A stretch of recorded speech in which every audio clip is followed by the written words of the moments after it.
ibyo kujyana abantu kuri Kristo ngo ntacyo bikivuze, ngo nta mumaro bigifite, ngo ntabwo bikigezweho, ngo nani yabyo ngo ntabwo mbega ngo ntibikiri gufitinga, ngo ahubwo ikigomba kujya imbere ni ibindi bindi ngo bashize imbere byuko ngo umuntu agomba kuba urubanza rwaba rwarananiye. Tom na Solomana akaruraga rwo gusengera Penina, nibyo ndi kuvuga, akaruraga nani Izayi. Turabasubije nzuje mudahama gukurikira isi ya Bibiliya. Aha ni hahandi nyine kuri wa mwanya w'isi ya Bibiliya twahageze. Turabashimira mwebwe mudahama kuyikurikira hirya no hino ku isi muherereye, Asia, Oceania, ariko umugabane wa Oceania ko mutarambira ahantu uherereye. Sinjya menya ahantu umugabane wa Oceania uherereye. Abari muri Amerika, bari muri Europe, Afrika, kwini imigabane yose mwumva ururimi tuvuga. Turavuze ngo kuboko kwiza kuwiteka kubabeho n'izina rya Kristo Yesu. Aha ni ku isi ya Bibiliya. Intego y'isi ya Bibiliya no kumenyesha mwene muntu aho isi ivuye naho igeze naho yerekeza, kugira ngo arusheho gukora ibyo Imana ishaka, maze azabane n'Imana yacu iteka ryose ubwo isi izabishiranye n'ukwifuza kwayo. Umurongo tugenderaho hano ku isi ya Bibiliya ni umurongo wa 17 w'igice cya kabiri cy'urwandiko rwa mbere rwa Yohana, hagira hati kandi isi irashira n'ukwifuza kwayo, ukora ibyo Imana ishaka azahorana n'Imana yacu iteka ryose. Iki cyifuzo rero tugeze ku cyifuzo cy'uyu mushiki wacu Penina afite muri iyi minsi ingana gutya.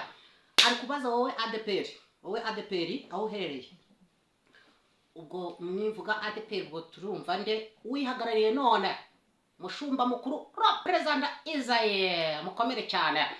Wowe hari icyifuzo wagejejweho none mw'iyi minsi kiri gutambuka gutya isi ya Bibiliya kwatunze toroshe, dusanga hari icyifuzo kiri gutambuka. Dusomye umurongo uravuze ngo isi irashirana n'ukwifuza kwayo, ukora ibyo Imana ishaka niwe uzahorana n'Imana yacu iteka ryose. Nkuko twabibabwiye ejo bundi, Penina aragaragaza ko umushumba mukuru wa ADPR ushobora kuba ufite muri mitasiyo wahawe yuko ugomba mu gihe uzasengera abashumba ko Penina nawe agomba gusengerwa. None iki cyifuzo cya Penina kuki kitari gusubizwa, byagenze bite? Mbese Penina iki cyifuzo kiwe afite cyuko agomba gusengerwa kubupreku anajyane ku bupasteri ni ku burepresenta ni kubuki? Uyu Penina afite icyifuzo cyuko agomba gusengerwa akaba pastor gomba gushumba izi ntama, kandi hariho amakuru yuko ashobora kuba yarabirose yuko ari we ugomba kuba umushumba w'itorero rimwe muri uyu mujyi wa Kigali. Ngo ashobora kuba yarabirose ko ashobora kuba ari umushumba w'itorero rimwe muri uyu mujyi wa Kigali. Rero ko ngo abashumbye uwo mwanya ngo ko batari kugeza intama kuri Kristo, ariko we ngo nyiri torero mukuru ariwe Kristo warimeneye amaraso igorogota, ngo yaramusuye aramusanga amubwira ko yuko agomba kuza agashyira mu bikorwa ibyo bari kwanga gushyira mu bikorwa. Intego ya Kristo ni ugukurura abantu Kristo tukabahindura ku bukiranutsi kugira ngo bazavuge umujinya uzatera ubwo isi izabishiranye n'uko kwifuza. Dusomye ahangaha uyu Penina rero ngo akaba afite mu nshingano z'uko agomba guhindura abantu benshi kuri Kristo, ngo yuko ngo abantu benshi ngo bari muri uyu mwanya w'ubupasiteri ngo bo bimitse ibindi imbere, ngo ntabwo bari kujyana abantu kuri Kristo. Isi irashirana n'ukwifuza kwayo, ukora ibyo Imana ishaka niwe uzahoraho iteka ryose. Mbese koko Penina yaba ari guhuza n'uyu murongo nyakuri wo gukurura abantu kuri Kristo kugira ngo bazabone ubwami bw'Imana? Mbese nibyo koko abari mu nshingano zo kuyobora ADPR muri iyi minsi ntabwo bari kujyana abantu kuri Kristo, ngo bafite ibindi bimakaje imbere yabo byuko ibyo kujyana abantu kuri Kristo ngo ntacyo bikivuze, ngo nta mumaro bigifite, ngo ntabwo bikigezweho, ngo nani yabyo ngo ntabwo mbega ngo ntibikiri gufitinga, ngo ahubwo ikigomba kujya imbere ni ibindi bindi ngo bashize imbere byuko ngo umuntu ukandi Penina we ngo akaba birerera ibyo bintu ngabona ngo ntabwo biri kujyana abantu kuri Kristo, ngo ahubwo biri kubayobya. ngo niyo mpamvu ngo ahagurutse agomba kuba umushumba wa ADPR mu torero rimwe muri uyu mujyi wa Kigali. Mbese uyu muryango kuki mutari kuwukingura ngo muhereze Penina umwanya? Bimeze bite?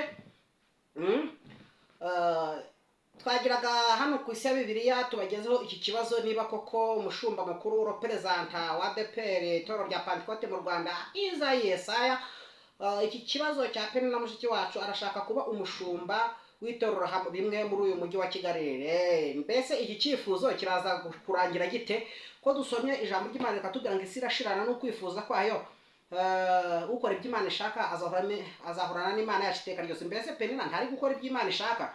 Mbese abahagaze muri uyu mwanya wo gushumba intama za Kristo bo bari gukora ibyo Imana ishaka ku buryo batazashirana n'iki cyifuzo cy'isi?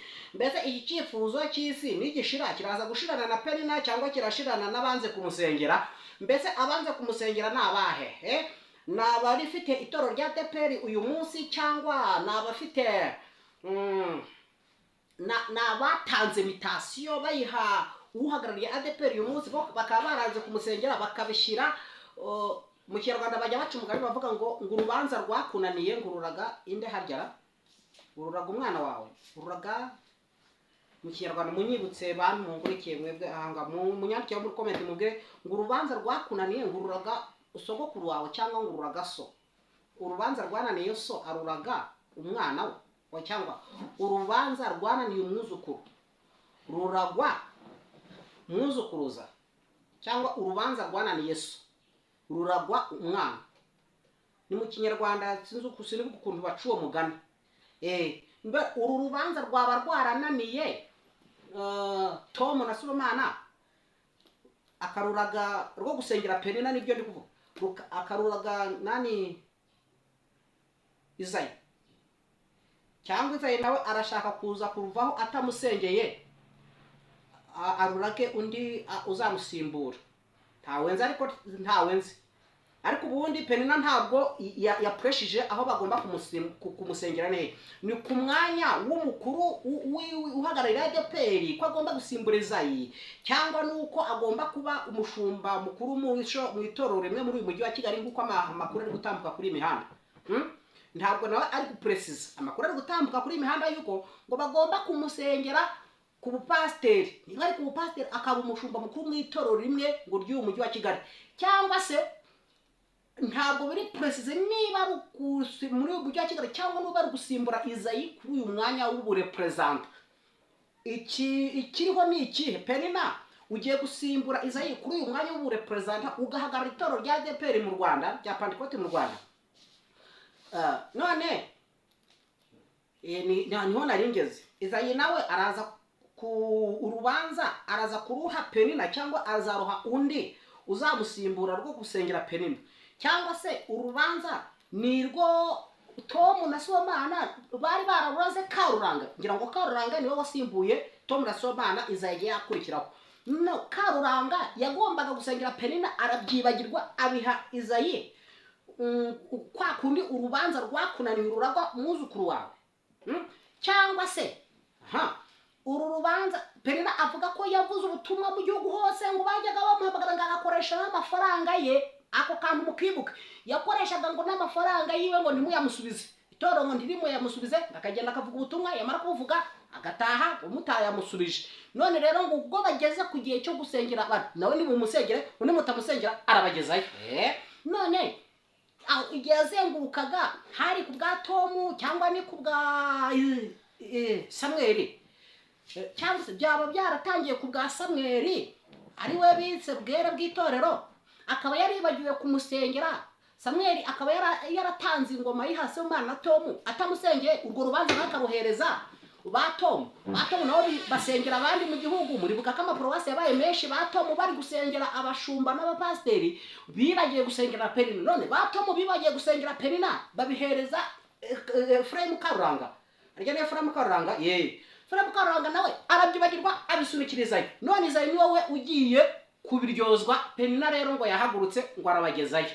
Isi irashirana n'ukwifuza kwayo, ukora ibyo Imana ishaka ni uzahoraho iteka ryose. Ngisi ya Bibiliya dukomeza gutunga toroshi hirya no hino kugira ngo turebe ikigiye gukurikiraho hagati ya Penina n'abashumba batambutse duhere kuri Kayura. Kuri Kayura nandira harya Rodiya nawe yabaye umushumba. Rodiya ni kuri Kayura, kuri abandi bayoboye ADEPR nawe ni na Bwere na Tom na Sibomana n'ubundi uko Bwere yaje asimbura Sibomana n'ubundi agarukana ko Sibomana agarukamo. Ariko murumva ko bagiye nyine bafata umwanya munini ngo icyo gihe cyose Penina yabaga ari kuzenguruka avuga ubutumwa akoresha amafaranga ye ntibayamusubize. None rero mu cyifuzo cye agomba kugira ute kusengerwa, ubwo ni mu cyifuzo cyo kugira ngo amafaranga ye asubirizwe mwabo. None ubwo murabyumva ute amafaranga ye yakoresheje agenda hirya agomba gusubirizwa mu kumusengera. Muramusengera ndi mumusengera, isi irashirana n'ukwifuza kwayo. Uko ari byo Imana ishaka ni uzahoraho iteka ryose. Bese iki cyifuzo kiraza gushirana no kutasengera Penina cyangwa kiraza gushirana no kumusengera. Munsubize bantu munkurikira, kandi mushumba mukuru wa DPR Pentecote mu Rwanda, nawe nyine usubize iki kibazo. Niba icyifuzo cya Penina kiribuze gusubizwa, kibuze gushirana na Penina cyangwa kiribuze gushirana no kumusengera. Turi hano nk'isi ya Bibiliya dukomeze tubabwire ikigiye kuzakurikiraho. Ejo shabamo turabakunda. Ngaho nimukore iby'Imana ishaka kugira ngo muzabashe guhunga umujinya uzatera ubwisi zabishenye no kwifuza kwayo. Amen, amen, amen. Turi kumwe. Ariko ntugende utakoze subscribe kugira ngo ujye ubonera notification z'isi ya Bibiliya ku gihe. Wibuka no gufungura n'inzogera aho ngaho kugira ngo notification z'isi ya Bibiliya zijye zikugeraho ku gihe. Turi kumwe.